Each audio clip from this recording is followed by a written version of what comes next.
Hello and welcome, ladies and gentlemen, to the news from Saba Satellite Channel from Marib. Let's begin with the headlines. President Al-Alimi meets United Nations envoy, reviews peace efforts and Eastern developments.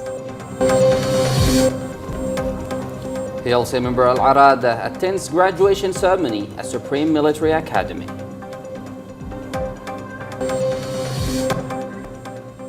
Prime Minister holds talks with UK and Turkey on stability and cooperation.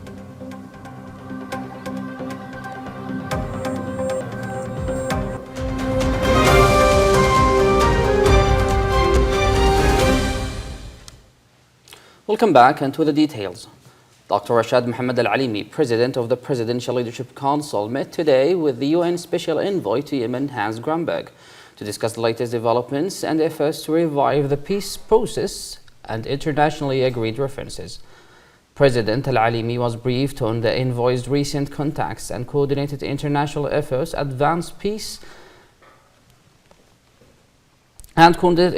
advance peace and reviewed domestic developments, including recent unilateral actions by the Southern Transitional Council and the Eastern Governorates. The President welcomed UN Secretary General Antonio Guterres' assessment of the Eastern developments as dangerous unilateral measures, noting that the UN position helped clarify the causes of the latest escalation to the international community. He reaffirmed the successful and peaceful handover of military camps in Hadramaut and Al-Mahra, carried out in coordination with local authorities and with full support from the Kingdom of Saudi Arabia. President Al-Alimi stressed that recent sovereign decisions were taken to protect civilians and prevent internal conflict, reaffirmed commitment to a comprehensive peace process, and called for stronger UN action against those obstructing political efforts, while praising UN-sponsored detainee talks in Muscat that led to the release of nearly 2,900 detainees.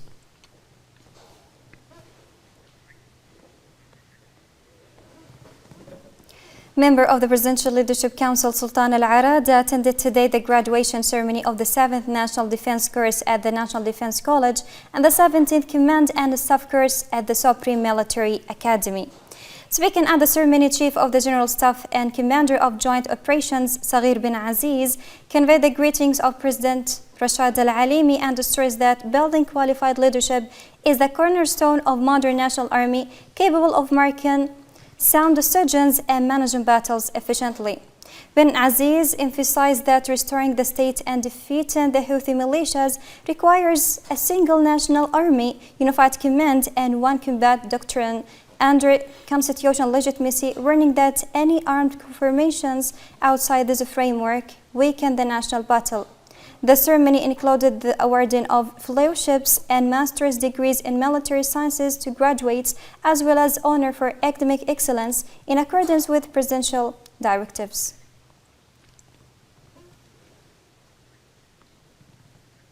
Member of the Presidential Leadership Council, Tariq Saleh, met today with the UN Special Envoy to Yemen, Hans Grunberg, to discuss the latest political and humanitarian developments in the country.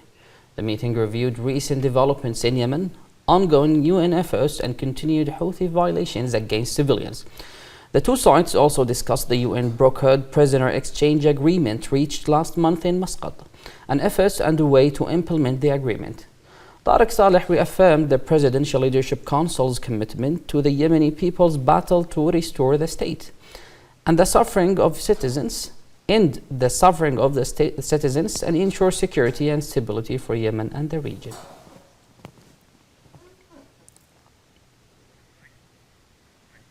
Member of the Presidential Leadership Council Abdul Rahman Al-Muharrami held separate meetings on Thursday with the U.S. Ambassador to Yemen and the United Nations Special Envoy, focusing on security developments, political efforts, and preparations for the upcoming Southern Dialogue. In his meeting with the U.S. Ambassador to Yemen, Stephen Fagan, Al-Muharrami discussed bilateral relations and the strategic partnership with Washington, particularly cooperation in counterterrorism, combating arms smuggling, and strengthen security in liberated areas, including the temporary capital Aden, and protecting sovereign state institutions. In a separate meeting with the United Nations Special Envoy to Yemen, Hans Grand Purge Al-Muharrami reviewed preparations for the Southern Dialogue Conference scheduled to be held in Riyadh, expressing appreciation to the Kingdom of Saudi Arabia for sponsoring the talks. Al-Muharrami stressed that an inclusive and fair resolution to the Southern issue would strengthen national unity, support efforts to end the Houthi coup, and help restore state institutions. The United Nations envoy reaffirmed United Nations support for stability in Yemen and for the success of the Southern Dialogue as a key step in the political process. The Prime Minister has reaffirmed the government's commitment to preserving stability and maintaining state institutions as he held separate meetings with the British and Turkish ambassadors.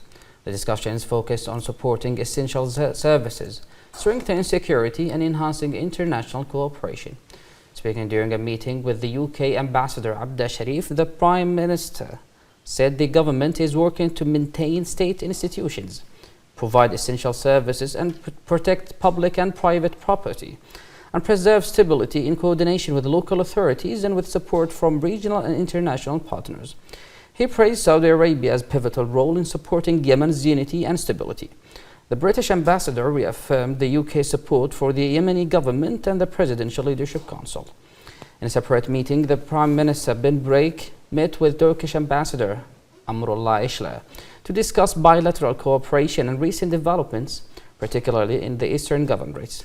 He outlined government measures to normalize conditions, contain security disruptions, and uphold state authority, while stressing cooperation with the international partners. Ambassador Ishla reaffirmed Turkey's support for Yemen's unity, security, and stability, and Ankara's readiness to strengthen cooperation with the Yemeni government.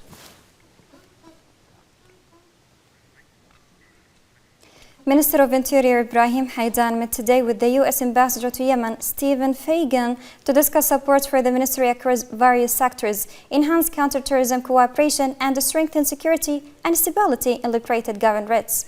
Minister Haidan reviewed current national developments and the Interior Ministry's role in reinforcing security in liberated areas, praising United States support for Yemen in general and for the Ministry of Interior in particular, and commending the level of cooperation between the two friendly countries. For his part, Ambassador Fagan reaffirmed Washington's support for the Yemeni government and its commitment to strengthen joint cooperation in support of security and stability. Minister of State and Governor of Aden, Abdurrahman Al-Yafi'i, has affirmed his commitment to strengthening institutional performance, improving public services, and working collectively with local authority leadership to serve the interest of Aden and meet the aspirations of its residents. Speaking upon assuming his official duties at the governorate headquarters, Al-Yafi'i stressed that security, stability, and development of the temporary capital remain top priorities. He said practical programs will be implemented under a phased plan to reinforce stability and advance development, calling on citizens to cooperate with security agencies and report any actions that threaten public order, while affirming firm action against any acts undermining public peace.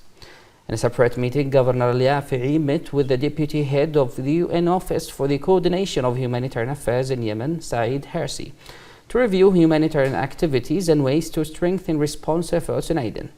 He reaffirmed the local authorities' commitment to facilitating the work of the international organizations to ease suffering and improve services for citizens.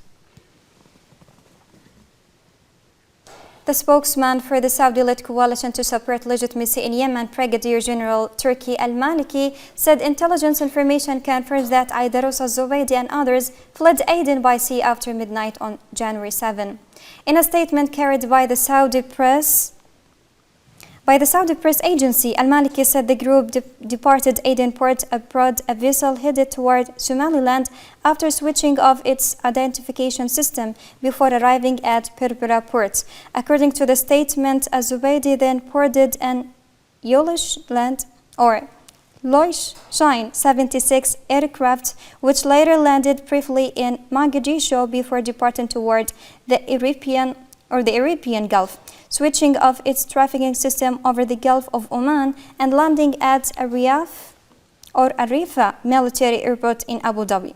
The coalition spokesman added that investigations are ongoing into the whereabouts of the other figures believed to have been in contact with Az-Zubaydi prior to his escape, noting that communications with some individuals remain cut off.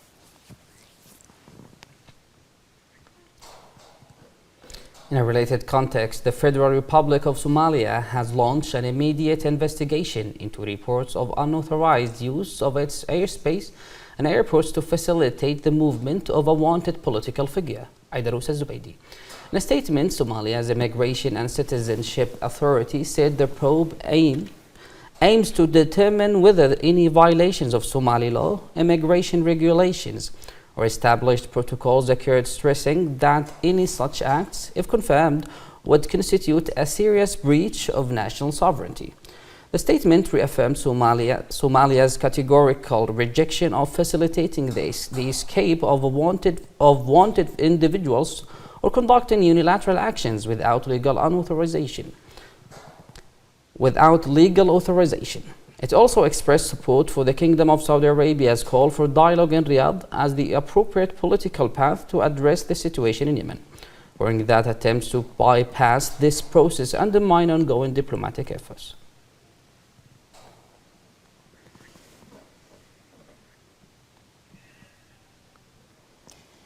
Yemen's southern crisis has escalated after the coalition said STC leader Aidarus Az-Zubaydi fled Aden ahead of planned Riyadh talks, prompting the Presidential Leadership Council to drop his membership and refer him to the prosecutor on high treason accusations.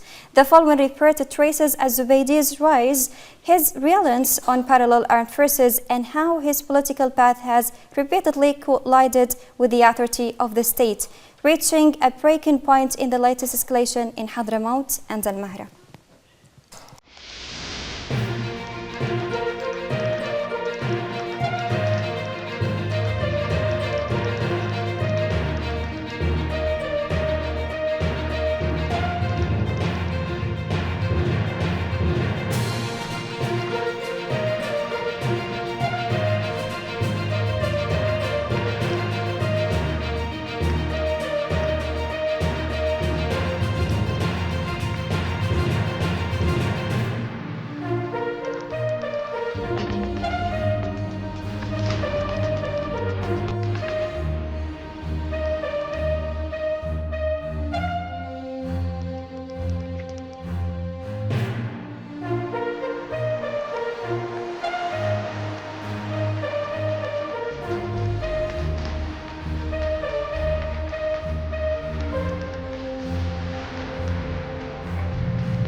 Saudi Arabia's Foreign Minister Faisal bin Farhan met today in Washington, D.C. with U.S. Secretary of State Marco Rubio to discuss regional and international developments and ongoing efforts to promote security and stability in the region.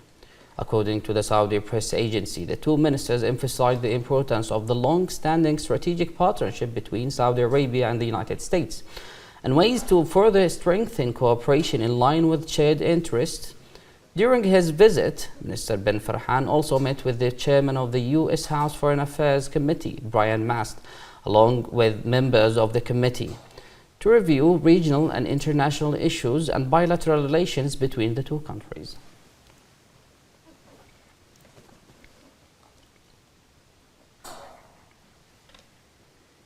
For continuous updates, stay with Saba Satellite Channel. Thank you for watching and have a good time.